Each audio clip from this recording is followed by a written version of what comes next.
की वजह से दुनिया भर में तबाही देखने को मिली थी और अब कुछ दिनों से ही एक नया वायरस HMPV ने दस्तक दी है। ये वायरस बच्चों को अपनी चपेट में ले रहा है और भारत में भी इसके मामले देखने में आए हैं। ICMR ने भी इसकी पुष्टि की है। सरकार भी इसको लेकर अलर्ट पर है। बच्चों में वायरस फैलने की वजह से चिंता और भी ज्यादा बढ़ गई है। तो क्या भारत में भी इस वायरस से खतरा होगा? क्या ये वायरस भी कोविड जैसा ही है? ऐसे कई सवालों का जवाब जानने के लिए आज हमारे साथ मौजूद हैं doctor DK Gupta. Doctor Gupta, TV9 में आपका बहुत बहुत स्वागत है। नमस्कार मैम। जी, मैं जी सबसे दिव्या, पहले तो आपसे ये सवाल करना चाहूंगी कि आखिर HMPV क्या है? देखिए दिव्या, एचएमपीवी एक आरएनए वायरस है जो जी 2001 में नीदरलैंड में फर्स्ट टाइम आइसोलेट हुआ था। जी और ये कोई नया वायरस नहीं है कि नया कोई नोवल वायरस हो जैसा कोविड हुआ था। तो इसलिए हमें घबराने की और चिंता करने की बहुत ज़्यादा जरूरत नहीं है, बट हाँ सावधानी बरतने की जरूरत है डेफिनेटली। तो जो इसके जो है आउटब्रेक्स होते रहते हैं हर साल पूरी दुनिया भर में। जितने बच्चे होते हैं 5 साल तक के बच्चे, उनको कभी ना कभी एक बार इन्फेक्शन हो चुका होता है। मतलब 5 साल तक के बच्चों को 90% से ज़्यादा बच्चों को इसका एचएमपीवी का इन्फेक्शन हो चुका होता है। जी दूसरी बात जो है, एचएमपी वायरस अगर हम टोटल रेस्पिरेटरी इन्फेक्शन होते हैं जैसे जिसको बोलते हैं अपर रेस्पिरेटरी इन्फेक्शन, मतलब गला खराब होना, जुकाम होना, खांसी जी होना, रनिंग नोज होना, सोर थ्रोट होना जी या कफ होना, तो ये अपर रेस्पिरेटरी इन्फेक्शन के बहुत साइन एंड सिम्टम्स होते हैं। नॉर्मली जो इन्फेक्शन होता है वो बहुत सारे वायरस ही कॉज करते हैं। जैसे हमारे यहाँ होता है RSV वायरस, रेस्पिरेटरी सिंसिटिव वायरस, जो बच्चों में बहुत सारा कॉमन है।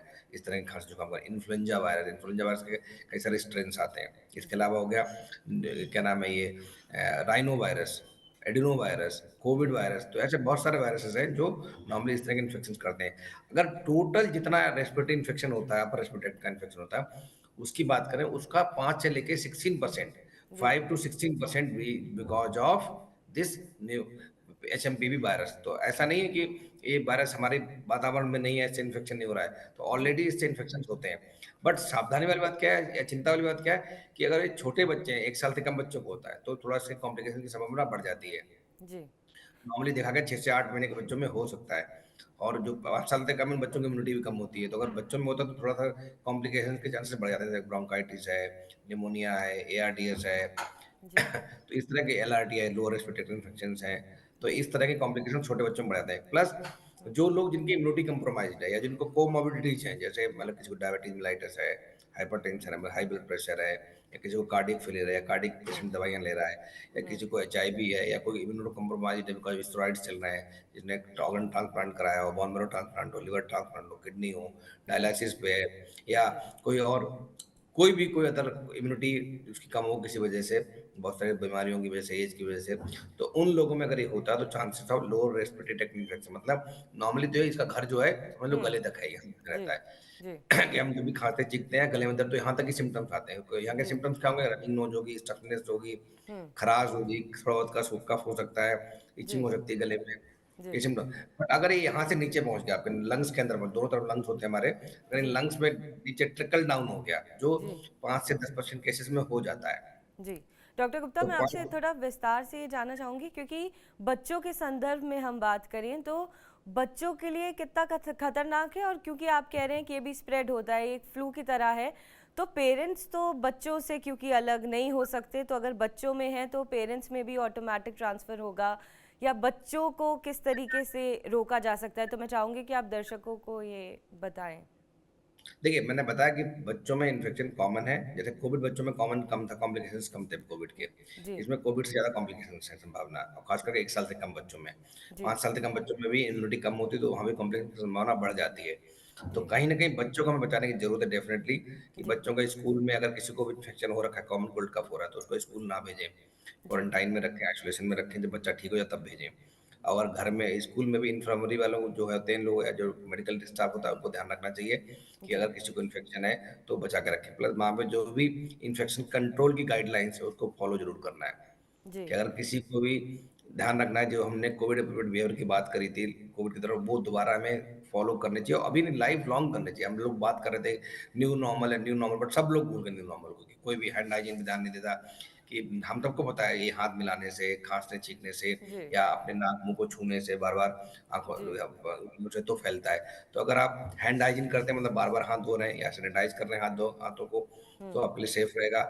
आप खांसते छींकते समय कोहनी का उपयोग करें, जैसे इस तरह से आपको खांसना छींकना है, जी। या हैंकी को यूज करना है, सो दैट कि आप ड्रॉपलेट इन्फेक्शन से फैलता है। जब भी हम खांसते छींकते हैं तो बहुत सारी ड्रॉपलेट्स बाहर निकलती हैं जो आसपास का एनवायरनमेंट है 1-1.5 मीटर का, उसमें फैल जाती हैं। या जो जी। ऑब्जेक्ट रखे हैं आपका, जैसे हमारे पास सामने लैपटॉप रखा हुआ, जब मैं खांसूंगा छूंगा तो ये इन्फेक्ट हो जाएगा। तो अगर इसको कोई और व्यक्ति टच करता है और टच जी। करने के बाद अपने नाक मुंह आंख को छूता है तो उसको फैलने की संभावना बढ़ जाएगी। या मैंने खांसते छींकते था, मैं ऐसे ऐसे खांसा और हाथों में वायरस को ले लिया, मैंने किसी से हैंडशेक कर लिया, तो भी जी। संभावना बढ़ जाएगी।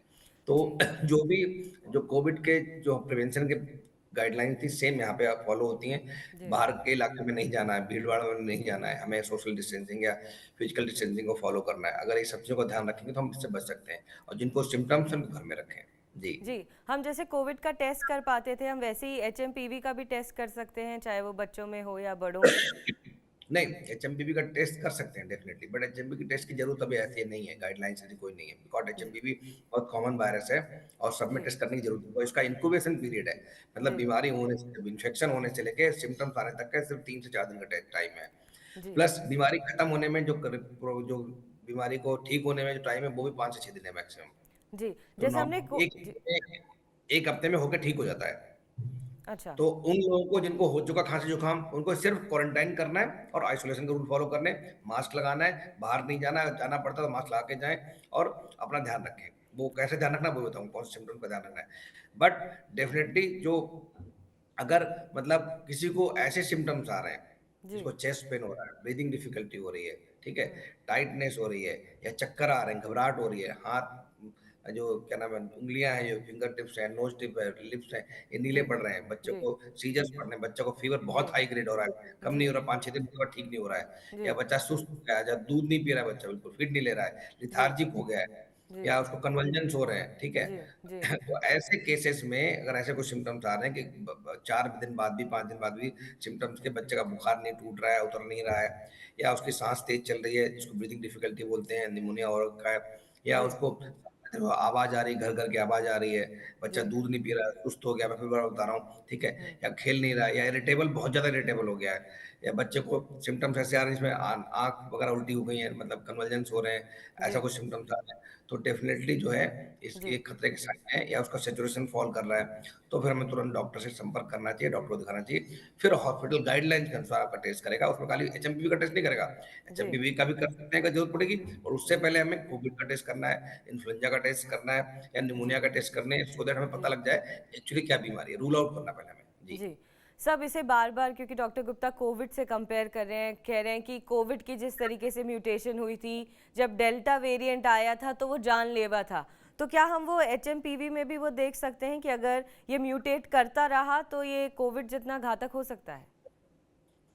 तो दिव्या, बड़ा अच्छा सवाल है। तो जी। हर वायरस में म्यूटेट करने की क्षमता होती है, हर जी। वायरस में एपिडेमिक या आउटब्रेक करने की क्षमता होती है। जी। अगर वो म्यूटेट हो जाए, उसका जो म्यूटेशन के बाद उसका रूप है विकराल हो जाए, मतलब वो वायरुलेंट ज़्यादा हो जाए, उसका जी। स्ट्रेन ज़्यादा तेज़ी से फैलने लगे, इन्फेक्शियस रेट बढ़ जाए उसका, जी। डिजीज़ में सीवियर करने लग जाए, बीमारी को खतरनाक बना दे, जी। निमोनिया कर दे, आरडीएस कर दे, या कॉम्प्लिकेशंस बढ़ा दे, डेथ कर दे, जी। मॉड्स मल्टीऑर्गन डिसफंक्शन कर दे, तो वो म्यूटेशन खतरनाक हो सकता है, वो किसी वायरस में भी हो सकता है। जी। बट जब भी वायरस बहुत तेजी से फैलता है, जब रेप्लिकेट फास्ट करता है, तो म्यूटेशन की संभावना भी बढ़ जाती है। और बढ़ म्यूटेशन जाती दो है। तरह के होते हैं, म्यूटेशन एक होता है जेनेटिक शिफ्ट, एक होता है हुँ। Genetic drift. शिफ्ट मतलब बहुत बड़ा म्यूटेशन चेंज हो जाना, जी। मतलब एक पूरा जीनोम का हिस्सा चेंज हो गया, तो उससे कभी कभी खतरनाक वायलेंट डिसीजन आ सकते हैं। और जो ड्रिफ्ट होता है वो छोटा म्यूटेशन होता है, उसमें बहुत ज़्यादा चेंजेस नहीं होते।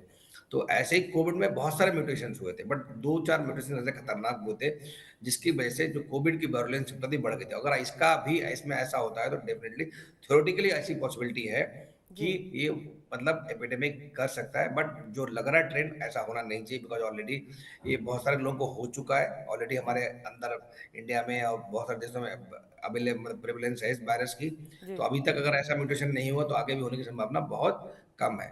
जी। एक आखिरी सवाल डॉक्टर गुप्ता मैं आपसे करना चाहूँगी कि बच्चों के संदर्भ में, क्योंकि जैसा मैंने आपको कहा कि सब डर रहे हैं माँ-बाप, खासकर छोटे बच्चों में, तो माँ-बाप ऐसी क्या सावधानी बरतें कि जिन बच्चों को वो एचएमपीवी से बचा सके, या क्या बेसिक चीज़ें हैं जो उन्हें करना चाहिए? क्योंकि अभी तक 2 या 3 बच्चों के ही केस आए हैं, ये ज़्यादा ना बढ़े इसके लिए आप क्या कहना चाहेंगे? देखिए Deepa, prevention is better than cure, हम सब मानते हैं। तो एक तो जी, हैंड हाइजीन बच्चों को सिखाना है, घर में जाते हैं, स्कूल में रहते हैं, अपना हाथ बार बार धो। खाली इससे ये वाली बीमारी नहीं बचेगी, दूसरी बीमारी बचेंगी, जैसे इन्फ्लुएंजा है, कोविड है, रेस्पिरेटरी सिंसिटियल वायरस है, या जी, निमोनिया है, इसके या टाइफाइड है, इवन बहुत सारे जो फीकोर और लूट से बीमारियां फैलती हैं, या जॉन्डिस है, हेपेटाइटिस है, गैस्ट्रोएंटेराइटिस है, डायरिया जी, है, डिसेंट्री, ये सब बचेंगी। तो बच्चों को हैंड हाइजीन जरूर सिखाना है, और बच्चे जो फॉलो करते हैं उनके पेरेंट्स करते हैं, मतलब पेरेंट्स को कॉपी करते हैं, तो आप जी, उनके लिए रोल मॉडल हो। पेरेंट्स को चाहिए हैंड हाइजीन फॉलो करें, जी, खांसते छींकते समय रुमाल हैंकी यूज करें, अगर जी, कफ कोल्ड हो रखा है तो मास्क लगाएं, बच्चों को भी खुद भी लगाएं, बाहर जी, अन्यथा ना जाएं इस समय, जिस समय वैसे भी बहुत सारे वायरल भरे हुए हैं। इस समय विंटर सीजन में नॉर्मली वायरसेस इन्फेक्शन बढ़ जाते हैं। और अगर किसी को सिम्टम्स आते हैं तो मैंने बताया कि तुरंत डॉक्टर को संपर्क करें, अगर कोई अलार्मिंग सिम्टम्स है, जैसे मैं पहले भी आपको बताया। जी, प्लस एक बहुत इंपॉर्टेंट बात जो बताना चाहूंगा पेरेंट्स को, जी, कि अगर बच्चे को आपके वैक्सीन नहीं लगे, एचएमपीवी का तो वैक्सीन नहीं है, बट कोविड का जी, वैक्सीन है हमारे पास, जी, बड़े बच्चों के लिए, एडोलसेंट बच्चों के लिए, जी, निमोनिया का वैक्सीन है, इन्फ्लुएंजा का जी, वैक्सीन है, हिप निमोनिया है, स्ट्रेप्टोकोकल निमोनिया है, तो जो भी अन्य वैक्सीन हैं, एमएमआर है, जी, वो उन वैक्सीन को जरूर लगवाएं, बिकॉज जब भी कोई एचएमपीवी भी होगा ना, तो उस समय हमारी बॉडी की इम्यूनिटी डाउन हो जाती है, तो दूसरे इन्फेक्शन भी आपको वो कर सकते हैं, अटैक कर सकते हैं, उसकी वजह से भी कॉम्प्लिकेशन और डेथ हो सकती है। तो जी, जो प्रिवेंटेबल डिजीज है, जिनके वैक्सीन अवेलेबल है इस समय, वो जी, जरूर लगवाएं। किसी के छूट गए हों, लेट हो गए, वो भी अपने डॉक्टर से संपर्क करके लेट भी लगवा सकता है। तो बहुत बार ऐसा था, पेरेंट्स को लगता है कि अब मेरा वैक्सीन का 1 साल से नहीं लगा, लेट हो गया डेट, तब भी उनको फॉलो वैक्सीन लग सकते हैं, कैचअप वैक्सीन लग सकते हैं। तो please hip pneumonia, pneumococcal, influenza, MMR, जो जी, भी वैक्सीन, टाइफाइड, जो भी वैक्सीन अवेलेबल हैं प्रिवेंटेबल डिजीज के, उन वैक्सीन को जरूर लगवाएं। और जी, उसके बाद अगर एचएमपीवी का भी वैक्सीन आता है फ्यूचर में, तो हम उसको भी प्रमोट करेंगे, उसको भी लगवाएंगे जी। जी। डॉक्टर गुप्ता, तमाम जानकारी देने के लिए आपका बहुत-बहुत शुक्रिया। मुझे लगता है कि जिस तरीके का एक पैनिक क्रिएट हो रहा है, उसमें आपकी तमाम बातें पेरेंट्स को और बाकी लोगों को बहुत मददगार होंगी। थैंक यू सो मच, धन्यवाद। Thank you, thank you. Thank you.